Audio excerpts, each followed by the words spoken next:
Grimm's Fairy Tales. Rapunzel. There were once a man and a woman who had long in vain wished for a child. At length, the woman hoped that God was about to grant her desire. These people had a little window at the back of their house from which a splendid garden could be seen, which was full of the most beautiful flowers and herbs. It was, however, surrounded by a high wall, and no one dared to go into it because it belonged to an enchantress who had great power and was dreaded by all the world. One day, the woman was standing by this window and looking down into the garden when she saw a bed which was planted with the most beautiful rampion, also known as Rapunzel, and it looked so fresh and green that she longed for it. She quite pined away and began to look pale and miserable. Then her husband was alarmed and asked, "What ails you, dear wife?" "Oh," she replied, "if I can't eat some of the rampion which is in the garden behind our house, I shall die." The man, who loved her, thought, "Sooner than let your wife die, bring her some of the rampion yourself. Let it cost what it will." At twilight, he climbed down over the wall into the garden of the enchantress, hastily clutched a handful of rampion and took it to his wife. She at once made herself a salad of it and ate it greedily. It tasted so good to her, so very good, that the next day she longed for it 3 times as much as before. If he was to have any rest, her husband must once more descend into the garden. In the gloom of evening, therefore, he let himself down again. But when he had climbed down the wall, he was terribly afraid, for he saw the enchantress standing before him. "How can you dare," said she with angry look, "descend into my garden and steal my rampion like a thief? You shall suffer for it," answered he. "Let mercy take the place of justice. I only made up my mind to do it out of necessity. My wife saw your rampion from the window and felt such a longing for it that she would have died if she had not got some to eat." Then the enchantress allowed her anger to be softened and said to him, "If the case be as you say, I will allow you to take away with you as much rampion as you will. Only I make one condition. You must give me the child which your wife will bring into the world. It shall be well treated. I will care for it like a mother." The man, in his terror, consented to everything, and when the woman was brought to bed, the enchantress appeared at once, gave the child the name of Rapunzel, and took it away with her. Rapunzel grew into the most beautiful child under the sun. When she was 12 years old, the enchantress shut her into a tower which lay in a forest, and had neither stairs nor door, but quite at the top was a little window. When the enchantress wanted to go in, she placed herself beneath it and cried, "Rapunzel, Rapunzel, let down your hair to me."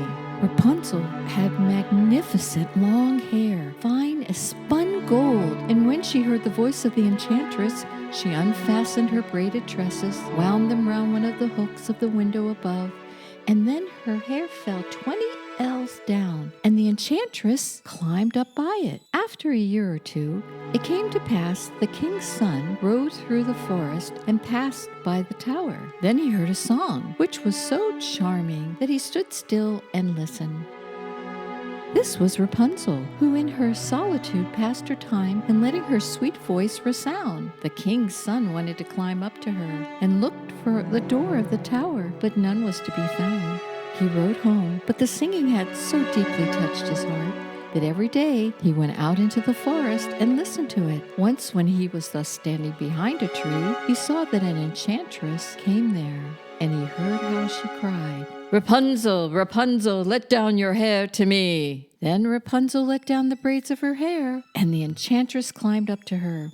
"If that is the ladder by which one mounts, I too will try my fortune," said he, and the next day, when it began to grow dark, he went to the tower and cried, "Rapunzel, Rapunzel, let down your hair to me."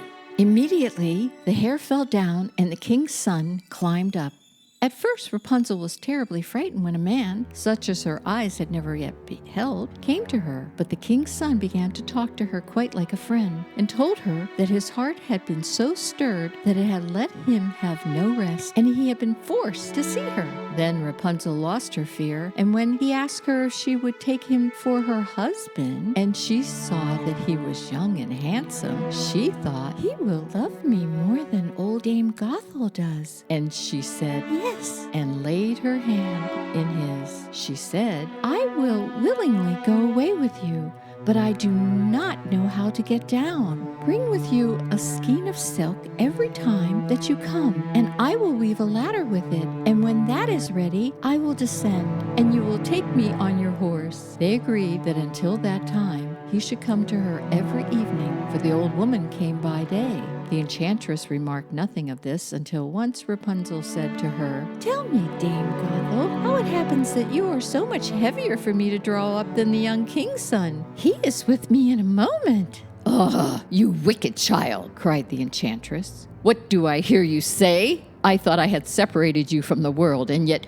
you have deceived me." In her anger, she clutched Rapunzel's beautiful tresses, wrapped them twice around her left hand, seized a pair of scissors with the right, and snip, snap, they were cut off, and the lovely braids lay on the ground. And she was so pitiless that she took poor Rapunzel into a desert where she had to live in great grief and misery. On the same day that she cast out Rapunzel, however, the enchantress fastened the braids of hair which she had cut off to the hook of the window, and when the king's son came and cried, "Rapunzel, Rapunzel, let down your hair to me," she let the hair down. The king's son ascended, but instead of finding his dearest Rapunzel, he found the enchantress, who gazed at him with wicked and venomous looks. "Ha ha ha," she cried mockingly. "You would fetch your dearest, but the beautiful bird sits no longer singing in the nest. The cat has got it and will scratch out your eyes as well. Rapunzel is lost to you, and you will never see her again." The king's son was beside himself with pain, and in his despair he leapt down from the tower. He escaped with his life, but the thorns into which he fell pierced his eyes. Then he wandered quite blind about the forest, ate nothing but roots and berries, and wept over the loss of his dearest love. Thus he roamed about in misery for some years, and at length came to the desert where Rapunzel lived in wretchedness. He heard a voice, and it seemed so familiar to him that he went towards it. And when he approached, Rapunzel knew him and fell on his neck and wept. 2 of her tears wetted his eyes, and they grew clear again, and he could see with them as before. He led her to his kingdom, where he was joyfully received, and they lived for a long time afterwards, happy and content. Thank you for listening to this classic story with us. Subscribe to this channel for more content like this.